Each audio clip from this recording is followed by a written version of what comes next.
Do you want to sail the world and visit interesting new lands? Then come with me, but not on that big boat. I've got something way cooler. Hey, here I am, down here, way down here. Kia ora, ake mai, welcome aboard. I'm a gribble. I'm an underwater version of the slaters you find in your garden. And I'll be your captain on today's voyage. Let's check out the good ship Rimurapa. Yeah, okay. I know to you it looks like a lump of old seaweed, but this is a rimurapa, or bull kelp. And when you're a gribble like me, this is a luxury cruise ship.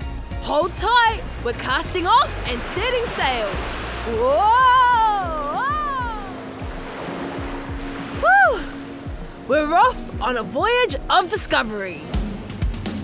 Floating on our rimurapa raft, we're like the very first explorers who crossed Te Moana Nui a Kiwa, the Pacific Ocean. Hundreds of years ago, when Kupe and his mates set sail, they packed their wakahaurua full of food and water. They needed enough stored supplies to last them all the way to Aotearoa, a journey of 4,000 kilometres. But we don't have that problem on our rimurapa raft because we can eat our boat. Normally, rimurapa grows stuck to rocks, but sometimes a big storm will sweep the seaweed out to sea. But the rimurapa doesn't die, thanks to those large leathery leaf-like blades. Full of tiny air pockets, the seaweed floats on the surface.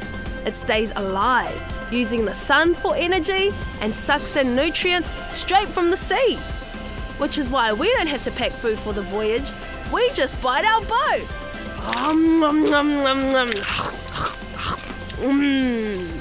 And it's lucky our boat is big, because there are lots of us on this raft. All kinds of tiny animals are tucked away in tunnels inside rimurapa, from sea stars to sea cucumbers and crabs to worms. Scientists have counted over 90 different species in one kelp. And we all need our passports because our cruise ship is leaving Aotearoa. Rimurapa rafts can float a very long way. In fact, floating kelp make the longest rafting voyages ever recorded. Some have travelled more than halfway around the world. That's more than 20,000 kilometres. But nobody is steering our rimurapa raft. We go wherever the wind and ocean currents take us all around the Southern Ocean. We could be at sea for months and months, which is much longer than gribbles like me actually live. So I probably won't be around when we reach a new land, but that's okay, because my baby might be, or my baby's baby, or my baby's baby's baby, or my baby's... anyway, you get the picture. My family can live happily on our rimurapa raft until one day, if we're lucky, we'll be washed up onto a beach. And then us scribbles and all our friends can start building a home in the new land. You can find rimurapa growing on all these islands in the Southern Ocean. That's because we've sailed everywhere there's nice cold water and rocky shores. Everywhere including Antarctica. Up until recently, people thought that great cold continent was out of reach of rafters like me. It was like there was a big wall around Antarctica that we could never cross. The ocean currents swirling around the continent meant we'd never reach the icy shores.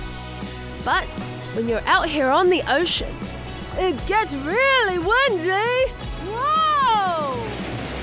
Sometimes my raft gets blown by the wind and we go in a different direction to the current. It's almost like surfing.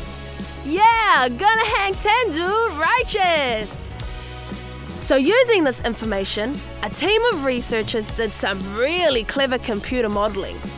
They released 4 million virtual kelp rafts from each island in the Southern Ocean. The blue ones never reach Antarctica, but those yellow ones do. The researchers showed that the chances of a rimurapa raft getting to Antarctica are tiny, way less than 1 in 100. But there are about 70 million rimurapa rafts sailing the Southern Ocean on any day. So while the chances of one raft reaching the frozen continent are teeny tiny, because there are so many rafts in the ocean, hundreds could wash ashore in Antarctica every week, which means all the animals riding on kelp raft could say kia ora to a penguin. But rimurapa can't grow in the Antarctic. It gets scraped off the rocks by all the ice. And it's still way too cold for gribbles like me to start a new home. But things are changing. Scientists have discovered Antarctica is one of the fastest warming places on the planet. So with climate change, maybe one day in the not too distant future, rimurapa rafts will be like little arks, bringing new animals to Antarctica. This will be good news for kelp and its critters, but bad news for Antarctic natives. And scientists from the University of Otago are trying to find out what's happening. They're working out where and when animals on rimurapa rafts might survive in Antarctica. The scientists are taking a close look at gribbles like me. They're using our DNA to find out where in the world the animals arriving in Antarctica will come from. Perhaps one day a gribble like me could travel all the way from Aotearoa to live in Antarctica.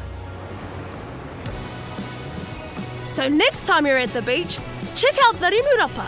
It's much more than just boring old seaweed. Rimurapa rocks! And now that our cruise has come to an end, I think it's kai time. Bye! Nom nom nom nom nom nom nom.